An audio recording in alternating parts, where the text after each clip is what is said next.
আসসালামু আলাইকুম। গত ক্লাসে আমরা কনস্ট্রাক্টর নিয়ে ডিটেলস পড়েছিলাম। আচ্ছা, এখন একটা প্রবলেমে পড়ছি আমরা। কীরকম প্রবলেম? সাপোজ এখানে এন এম আই এম ক্যাস লিখছিলাম। আচ্ছা, আমি যদি সরাসরি এন এম টেন এমগুলো কেমন না দেখতে, সো আমি নেমই লিখলাম, হ্যাঁ, আর পরে হচ্ছে আইডি দিলাম, এখানে হচ্ছে মার্কস দিলাম, কে এস মার্কস। আচ্ছা, এরপরে এখানেও সেম নেম, তারপর হচ্ছে আইডি, তারপর হচ্ছে মার্কস। এখন কি ঘটবে, এখানে কি ঘটতে পারে? আচ্ছা, আমরা ট্রাই করে দেখি কি ঘটে আসলে। আমি যদি এখন 5টা আপাতত লাগতেছে না আমাদের, আমি যদি এখন স্টুডেন্ট 1-এর ডিটেলস বের করতে চাই, কি আসতে পারে? Let's see what's happen. So আমাদের কোড এখন কম্পাইল হচ্ছে, কম্পাইল করে দেখি কি আসে। এই যে সব নাল নাল নাল, জিরো আসছে। এখন কোয়েশ্চেন করতে পারো, কিরে ব্রো, তুমি একটু আগে না বললা যে কনস্ট্রাক্টর ডিফাইন করে যে তার এই অবজেক্টের সাথে কি হবে? তো আমরা তো এখানে অবজেক্টের মধ্যে ভ্যালু পাস করেই দিয়েছিলাম। এই যে ভ্যালু পাস করছি না, ভ্যালু পাস করছি, তাও ঠিক আছে, ভ্যালু পাস করছি, এই ভ্যালু তো রিসিভও করছে, এখানে কোনো প্রবলেম নাই। তারপরেও কেন এখানে ওই যে ডিফল্ট আপনার এই যে ডিফল্টটা কেন আসছে, এটার কারণটা কি? এটার কারণ হচ্ছে আমাদের আরেকটা জিনিস জানতে হবে।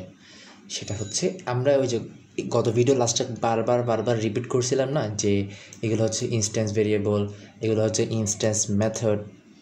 আচ্ছা, এগুলো কি মেথড ছিল? বা আমি যদি আবার একটু ব্যাক করি, সরি, এখানে না, এখানে, এই যে এগুলো কী জিনিস তাহলে?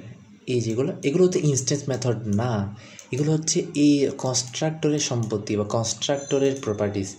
এগুলোকে বলা হয় লোকাল ভেরিয়েবল। একটা ফাংশন বা একটা কনস্ট্রাক্টরের প্যারামিটার যেগুলো থাকে ওগুলোকে বলা হয় লোকাল ভেরিয়েবল। এগুলো হচ্ছে ইনস্ট্যান্স ভেরিয়েবল, এগুলো হচ্ছে ক্লাস ডিপেন্ডেন্ট, বাট ও হচ্ছে কি বলে, ও হচ্ছে এই লোকালগুলো হচ্ছে ওর সাথে, ওর ভিতরেই, এই বাউন্ডের মধ্যে, এর বাইরে যেতে পারে না। তো এখানে কি ঘটলো, ও নামটা রিসিভ করছে, স্টুডেন্ট 1 শিহাব রিসিভ করছে এখানে নেম। তো এখানে কী হলো, আমরা জানি কি ডানেরটা বামে স্টোর হয়। তো এখানে দেখা যাচ্ছে যে দুইটাই সে লোকাল ভ্যারিয়েবল হিসেবে কনসিডার করে নিয়েছে। ইট মিনস কি, ও ভ্যালুটা অ্যাকসেপ্ট করছে, অ্যাকসেপ্ট করার পর এখানে আসছে, এখানে এসে ও আবার ওর মধ্যেই স্টোর করছে।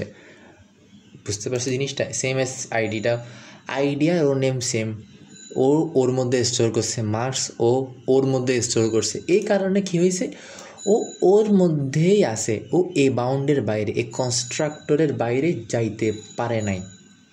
এই কারণেই এখানে আমাদের নাল নাল জিরো ডিফল্ট ভ্যালু যেগুলো আছে ওগুলো চলে আসছে।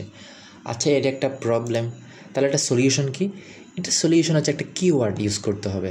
এটা হচ্ছে জাভার মধ্যে দিস নামে একটা কিওয়ার্ড আছে। আমি যদি দিস কিওয়ার্ডটা ইউজ করি তাহলে কি ঘটবে? দিস, সবার মধ্যে দিস দিস করে দিব,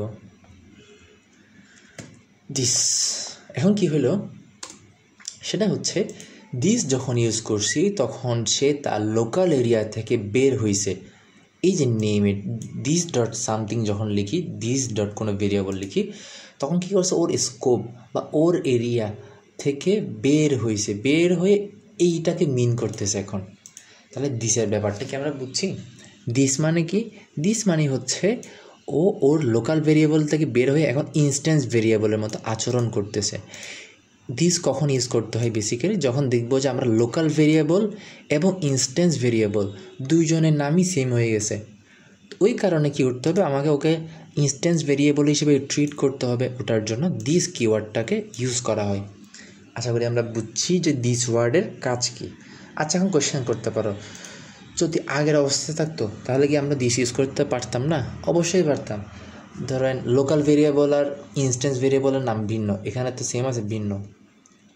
তো ভিন্ন থাকলে দিস ইউজ করতে হয় না, দিস ইউজ করলেও কোনো প্রবলেম নেই। যেমন ধরেন এটা কাজ করতেছিল এতটুকুতে, আমি যদি দিস ডট নেম লিখি তাও কোনো প্রবলেম হবে না, কোনো প্রবলেম হবে না। আমি যদি দিস ডট আইডি লিখি তাও কোনো প্রবলেম নাই, সেম কাজ করবে।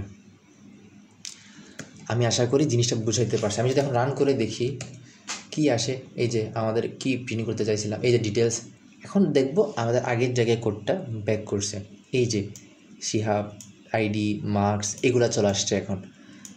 এই যে এটা কেমনে হইলো, এই দিসের কারণে। আচ্ছা এটা আপাতত ইগনোর করি, এটার প্রয়োজন, এটা ইউজ হচ্ছে না, বুঝতে পারছি। এই দিসের কারণে কি হয়েছে, ও ওর এরিয়া থেকে বের হয়ে ইনস্ট্যান্স ভেরিয়েবলকে অ্যাক্সেস করছে। এখন ইনস্ট্যান্স ভেরিয়েবলের মধ্যে এগুলা স্টোর হয়েছে।